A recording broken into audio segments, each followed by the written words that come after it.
Am I already recording? Hey, what's up, guys? I'm doing a different kind of video today. I want to kind of do more videos. I've said that before, I know. But today I'm going to do kind of a shop tour, if you want to call this a shop. It's what I have. It's a garage. It's set up pretty good. I get a lot of stuff done in here.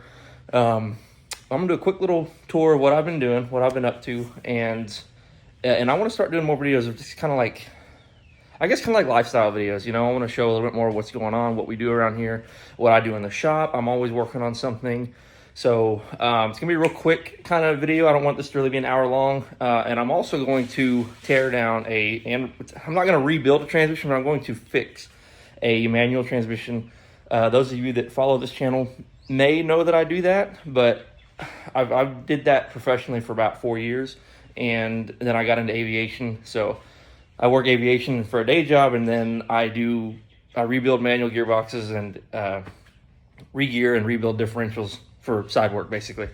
I actually own a business doing that. It's not a big business at all, and I do it right here out of this garage. So nothing too crazy, but yeah, so we're gonna kick this off. I'm gonna show you guys real quick, just kind of my work area, and we're gonna go from there. You will notice the XB is not in the garage, and it's not in the driveway either. All that's there is my little G1 Honda Insight, and that is because the XB is at the tuner finally, getting some fabrication work done. My tuner is my fabricator, so he's getting all that stuff squared away. I'll have a video separately on that, probably when the car is on the dyno, because he's about an hour away from me. And he's a really busy person, and he doesn't really want people just over there filming and doing all this stuff. So he's just gonna get the car knocked out for me, and then I'll be over there and I'm gonna get a video when the car's done and just basically show you guys that. And then we'll figure out videos, you know, in the future with that car. But yeah, let's get started on this. I'm gonna show you guys what I do, and we'll go from there. Okay, so yeah, like I said, it's not a very big garage. It's a single car garage on this house that we are renting. This is my daily G1 Honda Insight with 265,000 miles on it. Bought this car for $500. Only issue is the IMA does not work, so yeah, but you can bypass these, and yeah, super fun car. Anyways, the shop is, as you can guess, very cramped, but it looks like a bunch of junk, but I have it as organized as best I can. You know, this is all just BS here. This is just kind of a catch-all wall, trash can, whatever. So I got shelving with no real organization to it. Parts and stuff everywhere. These are wheels and tires off a car. Me and my buddy have been flipping Scion TCs, because the manual transmission Scion TCs have pretty much 100% failure rate on the input shaft bearings. So this is actually what we're going to be taking apart and fixing today. It's a really quick and easy job if you have any idea, you know, what you're doing. But this transmission's out of a car we're flipping. Those wheels are off of the car. We don't like aftermarket wheels, so we're selling the aftermarket wheels after we bought a stock set of wheels. I've got welders over here that I don't really ever play with because I don't have much room to do that. Storage for all kinds of just random crap. I like RC stuff, so I got planes hanging up in the garage. Ultrasonic parts cleaner, kind of a little charging station for my tools. I got brake parts cleaner. You go through that stuff like crazy, so I keep it on hand. Oven cleaner, best cleaner you can use around the house for cleaning car parts. Greasy stuff, works great. I also have a power washer. Spray it with some oven cleaner, power wash, get it all clean. This is just shit, some XB stuff, metal, scrap metal, junk, just stuff everywhere. Shop vac, engine stand there. I got a couple of I just got crap everywhere. This is the eBay, whatever.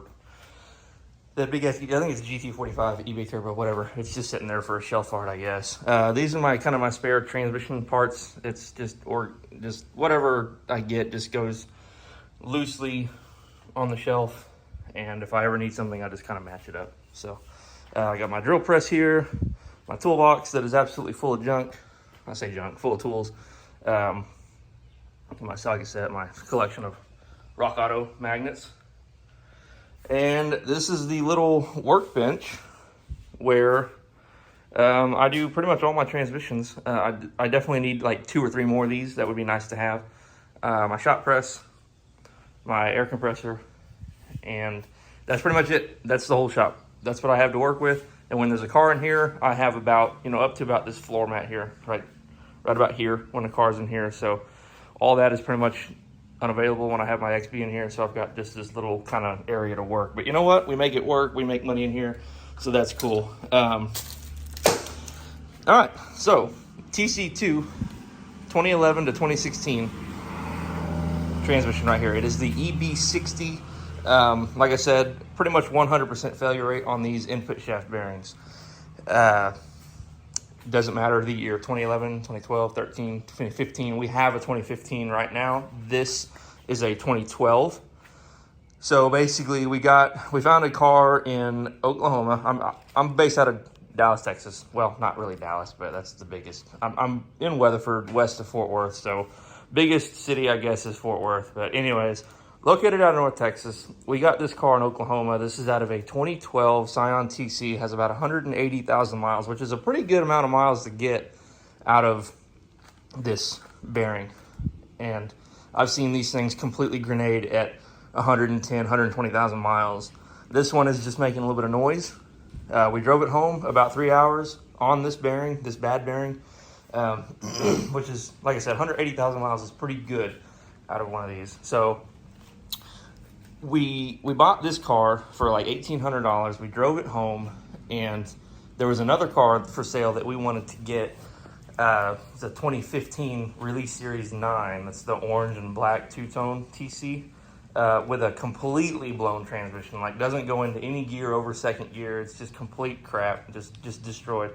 So it needs a whole transmission, but these transmissions used go for like $2,000 minimum. Some of them are over $3,000. The crazy thing is you can go to the dealership and get a brand new one from Toyota for $2,500. So I don't know why the used transmission market is so freaking high on these. They should not be, because these have a 100% failure rate. This should be like $1,000 transmission at most. I don't know why they're so expensive. I hope the market corrects on that, because it doesn't make any sense. It doesn't math. I don't know why it's like that. Anyways, so that's where we come in. This is a $35 bearing. If you catch this issue early enough, you can fix this transmission for, not counting labor, obviously, you can fix this transmission for 35 bucks, which is awesome. So that's what we do. We buy these cars, we pull the transmission, we fix the bearing, put it back in the car, and we sell it as a good running, reliable car, which it is. We don't pull any dirty tricks. We fix anything big with the car, and we let them go. And yeah, keeping them on the road. So we're making money and having fun while we're doing it. So let's get this thing torn apart, and I'll show you what it looks like. All right, transmission is on the bench. These are really pretty easy to separate the case on, which is all we're really after. So you got this shift cable bracket right here that is bolted to the main case here. Right, this is the seam for the case, main case, and the second half of the case. So we got to undo that. We got to obviously undo all these bolts. I think there's like 16 or something like that around the base. I believe this has to come out. We're gonna pull it out anyways. Got to undo this is for the slave cylinder. So I got to unbolt that from the case. This is your reverse light sensor, that can stay. Then there's these right here. I think this is the third one. So you got one here, one here, one here. These are your detents. There's balls and springs in here, a ball and a spring in each one of these. And that's what basically keeps your spring. I think this one has to come out too. And that's what keeps your there's grooves cut out in the shift rails. I'll show you what all that looks like. Anyways, we're gonna tear this apart, and then the other thing that needs to come out is this right here. This is your reverse shaft idle bolt, and that holds, so you got reverse idle gear, and that holds the shaft in place, keeps it from rotating. So other than that, these are really easy to tear apart. So let's just start zipping them out here. I'm working one-handed, so it's gonna look kind of messy. You know, bolts are just gonna go flying everywhere, but I'm sure y'all understand. So there's that. And I've been doing this so long, so I just throw these things all in the same parts bin. It only goes together one way. You can't really mess it up, so not super worried about it. So start taking these bolts out here. All right, I got all the case bolts out. I got the slave cylinder bolts out right here, and I got the reverse idle shaft bolt out. All that's left is our detents right here and this thing right here. I'm gonna start getting those zipped out, and then we're gonna separate this case. Show you what it looks like in here. So you got a spring, just like that. And then I have kind of a, oh, nice, all my stuff is falling. I have a small headed magnet here. So you just stick that in there, hear that click, and then there's a ball in there. All the balls and all the springs are the same, so you don't have to worry about getting those mixed up. Makes it a little bit simpler. All right, and lastly, we got these two bigger ones here. That one's zipped out. And then this one right down here. Okay.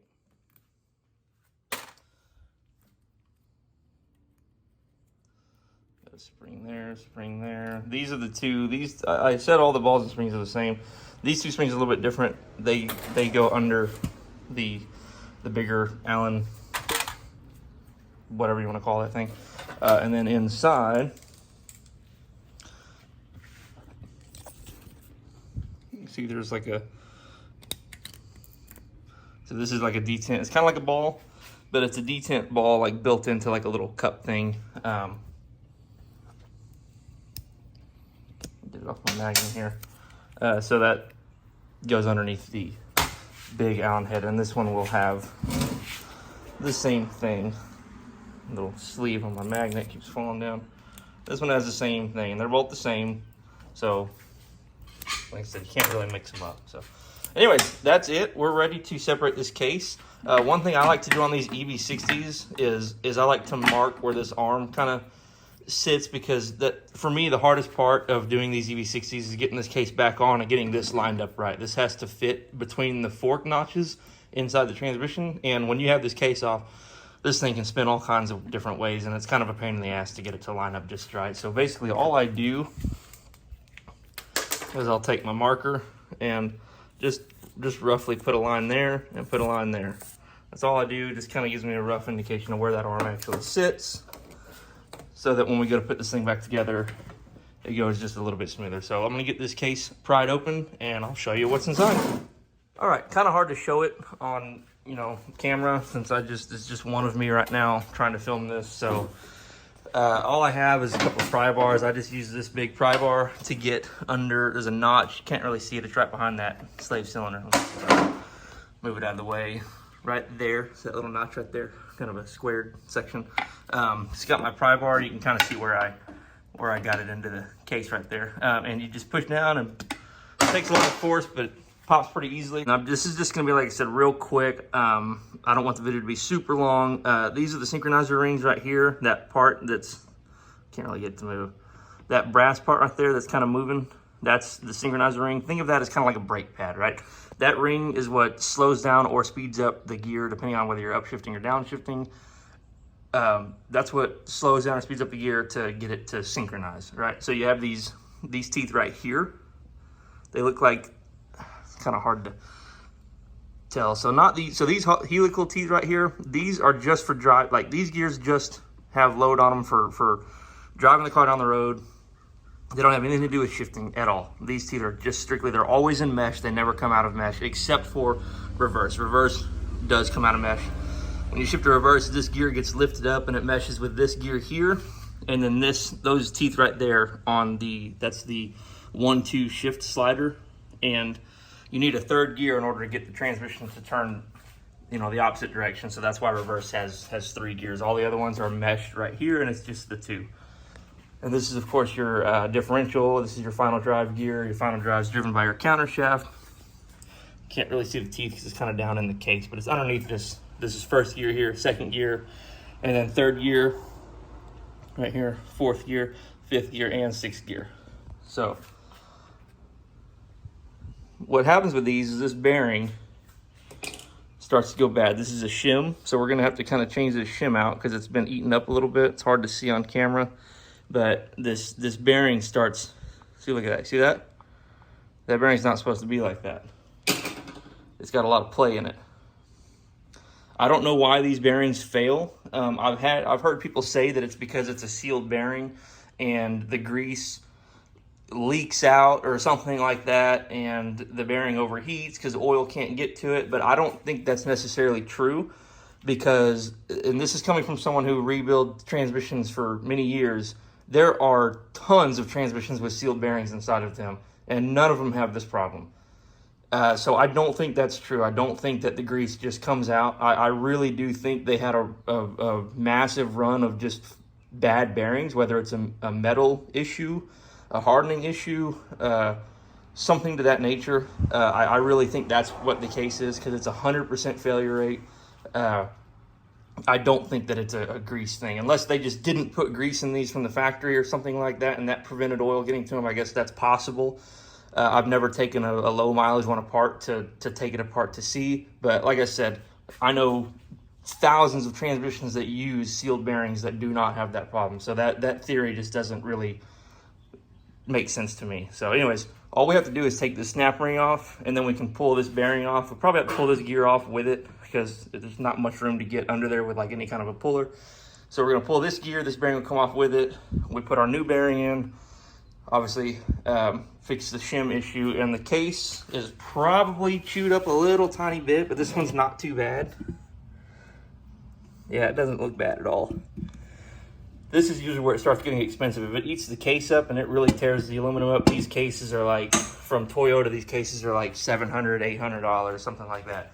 So if you got to replace that, then you got to re-shim everything, and that can get complicated if you really don't know much about transmissions and how to measure preload and all that. It just gets a lot harder if it gets to that point. So, but luckily this one was caught early, wasn't making too much noise, so we can re-shim it, we can change this bearing out. That case is perfectly fine, good to go. This transmission will make it another 200, 300,000 miles. And if you'll notice, the new bearing is black, has a black seal in it. The old bearing is green. The green seals are known to be the bad ones, and like I said, I believe that is factory installed on every manual transmission TC.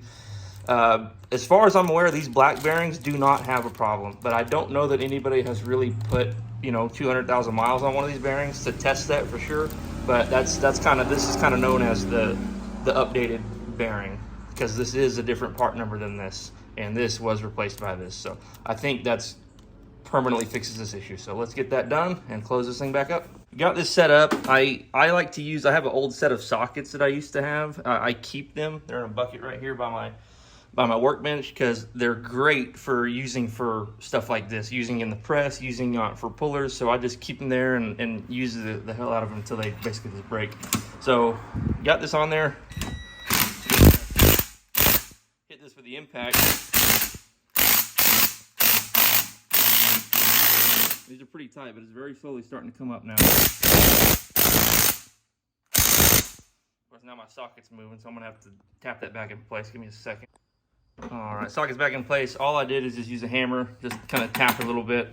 Working on transmissions, I gotta say a claw hammer is one of my favorite tools. That sounds janky, that sounds like, really bad, but I promise you, a hammer and punch is like one of the biggest tools that you use working on transmissions.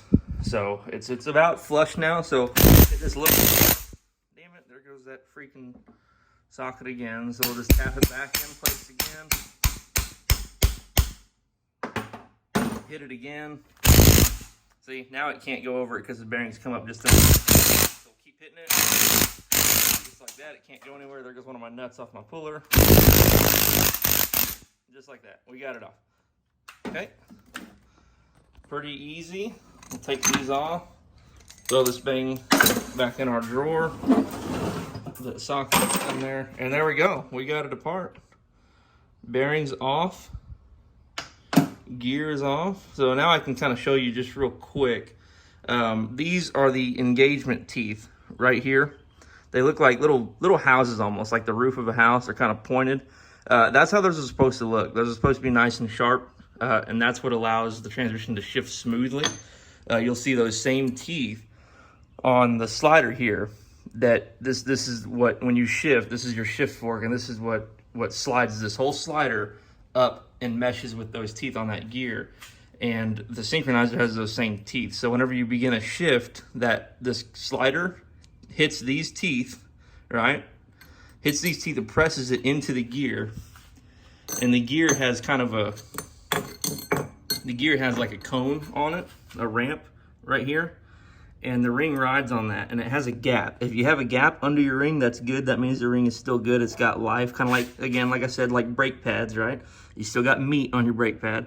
So when you shift, that synchronizer is pressed into the gear, and it stops that gear real quick, and that's how you synchronize. And then those teeth will all mesh. They'll all line up just like that, and then goes into gear. That's how simple it is. It's really not too bad. But the biggest thing is just kind of knowing what to look for when you do a transmission. So that's a quick breakdown of how these things work. So anyways, we're gonna reshim this thing. All I really do is add a few thousandths shim, because this shim's not too badly worn. So basically all I'm gonna do is add about 6 thousandths shim to this. You got a pretty good window of what the shim, what the preload can be, making up for that wear, you know. I've done a lot of these. Like I said, I add about 6 to 10 thousandths depending on how bad they are, and that's usually all we need to get these things back on the road. So I'm gonna go grab a shim, we're gonna put the new bearing on, and we're gonna close this thing up. All right, we got that all back together. Just got the new bearing on there, snap ring on, and I've got the 2 shims. This is the shim that I'm adding. It is about 6 thousandths to make up for a little bit of the wear. And this is the oil funnel, and this goes down in this transmission right there. And I put a little bit of grease on it to help hold it in place. And what that does is it catches oil and feeds it down the center of the counter shaft, down that hole right there. And there's holes drilled in this counter shaft on each gear location. These gears ride on bearings. So you got holes for this gear bearing, that one, and so on. And that helps lubricate those bearings inside those gears. So sometimes if these get really bad, that bearing gets a lot of heat in it and it will melt that oil funnel. And of course, you need to replace that if that happens. But this one's good. And I also went on ahead and pulled the seals off the old bearing just to show you. And first of all, it was chock full of gear oil. Okay, so oil definitely still gets in there. And second, look how loose that is, right? That is just completely wore out. Really, really bad. So this bearing wasn't going to make it a whole lot longer, but it was definitely making noise. And that's, when you hear it making noise, that's a good sign. And the symptom, the noise, is when you're neutral, you let the clutch out, the transmission starts spinning up. The input shaft does, right? Your output shaft sits still because your output shaft is in mesh with your final drive. So if your car is not moving, your output shaft's not moving, which means this bearing's not moving, the other bearing's not moving on the other end, your diff bearings are not moving, nothing's moving except for your input shaft. All your gears are stationary. Actually, I'll take that back. Let me see which gears would be moving. The 2 gears on your output shaft, this one and this one, would be spinning. This is first and second gear, and first and second gear on the counter, or on the input shaft, are built into the input shaft. So these are going to spin. Those 2 gears are going to spin. 3rd, 4th, 5th, and 6th are going to sit still because they're in mesh with your output shaft. I know it's a little confusing, but that's how it is. So there's not a whole lot spinning inside your transmission. So it's either, if your transmission is making noise when your clutch is out, it's either this bearing here, this is your forward input bearing, or it's going to be your rear input bearing.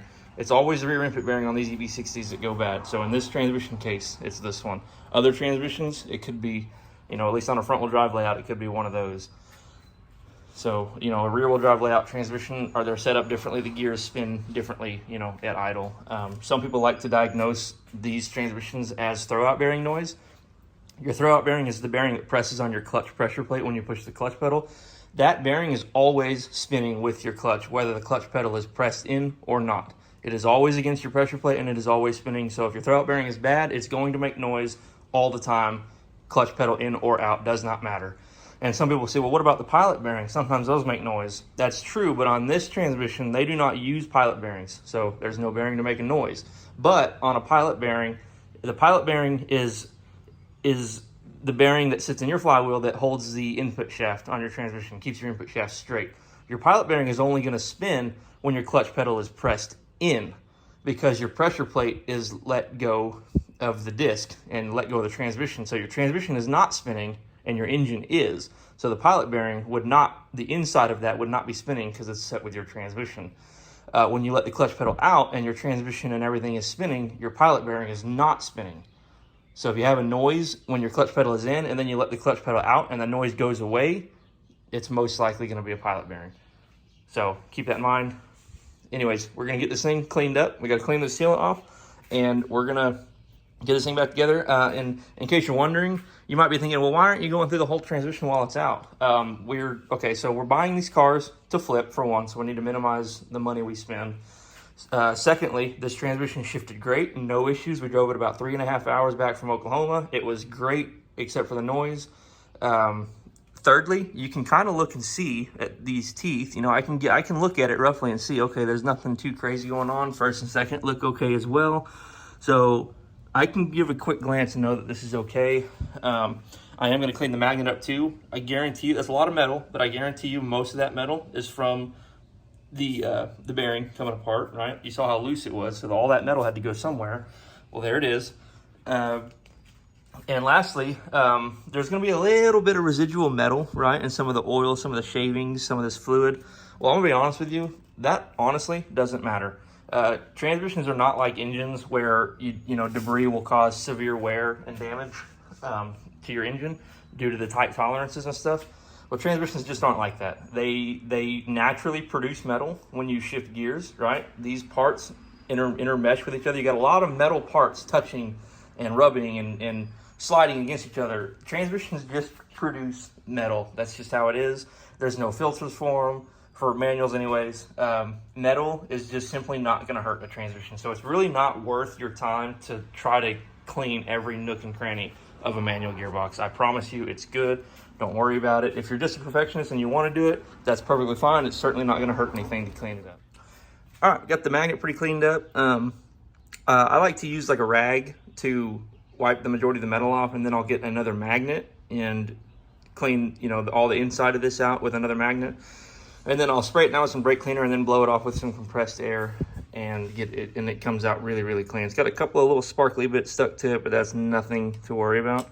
The magnet just goes right back in there. You don't have to glue it in or anything, because on the case, the other corresponding case, there's going to be a tab. So it's that small tab, holds it in place. Don't got to worry about gluing it. I'm going to get a little bit more of this sealant off here. I've already done the other side. I just got to go around this right here, and then we're done. We'll be ready to clean the surfaces, apply our sealant, and bolt the case back together. All right, we're ready to start cleaning the cases on this. I like to use these rags here. You can get them at Walmart. They're like $10 for a whole box, and they lasted me a really long time. So $10 is not too bad of a price. You can also use like old t-shirts, tear up a t-shirt or something. I like to use anything like colored white, but it needs to be low lint, because when you start wiping this down, you get a bunch of lint coming off. That's not ideal. So I use brake cleaner to clean these. So we'll just spray a little bit on this rag and we'll wipe it off.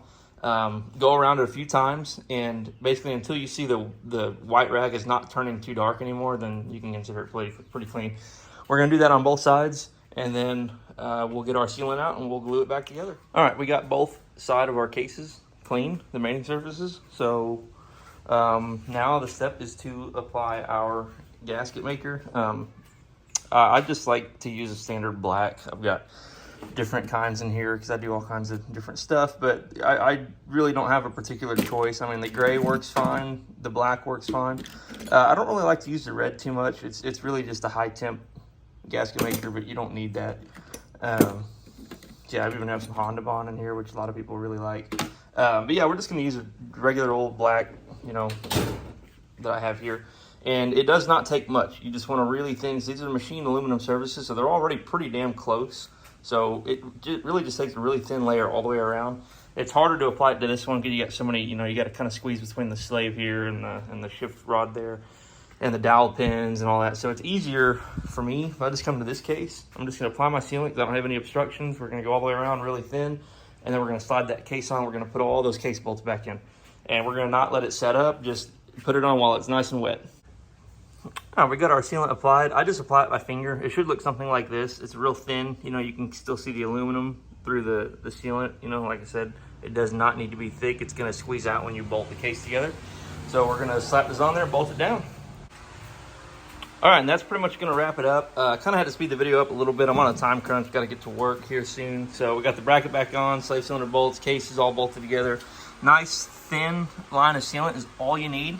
If you can see it, then it's sealed. So that's good. We got all of our detent springs back in.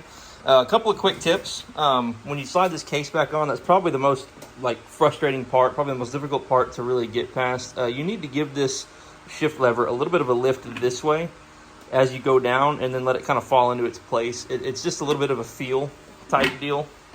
I mark it as a reference so I know kind of where to hold it, and I can go just a little bit past that, and you'll feel the case kind of drop. It takes a few times of just messing with it. And the other big one that I have is on this reverse idler. I meant to mention this before I put the case back on, but make sure that threaded portion for that shaft in there is facing this bolt right here. And that'll help you, that'll make sure that lines up. If you get that turns or whatever, you can still do it. You got to take your fill plug out, and you got to stick like a pick in there. Something like this is good. Just something, you got to stick something in there to try to grab that shaft and pull it back where the threads are facing that. No need to really take the case back off if you do forget that, but that's something that'll help you, save you a headache later on. But yeah, we got this transmission bolted back up. You can always shift test it, right? This is what goes into gear. So the neutral position is third and fourth. So third, fourth, or whatever. And then you got first and second down here. Make sure it shifts. Third, fourth. Bring it up. Then you can move this thing. So that's fifth, sixth, whatever. And then you go a little bit past that, and that's gonna be your reverse spot. And you can slap it into reverse. And reverse makes a kind of distinct clack when you shift it in. So this one shifts great on the bench. It's good to go. It's shimmed, new bearing. This thing's ready for another 100,000, 200,000, 300,000 miles. It'll go, it should go a really long time. So thank you guys for tuning in. I appreciate it. I'm probably going to be doing more videos like these. So please like the video, subscribe to the channel. I'll be doing more stuff like this. I'm, of course, going to be posting more XB stuff when I get the car back.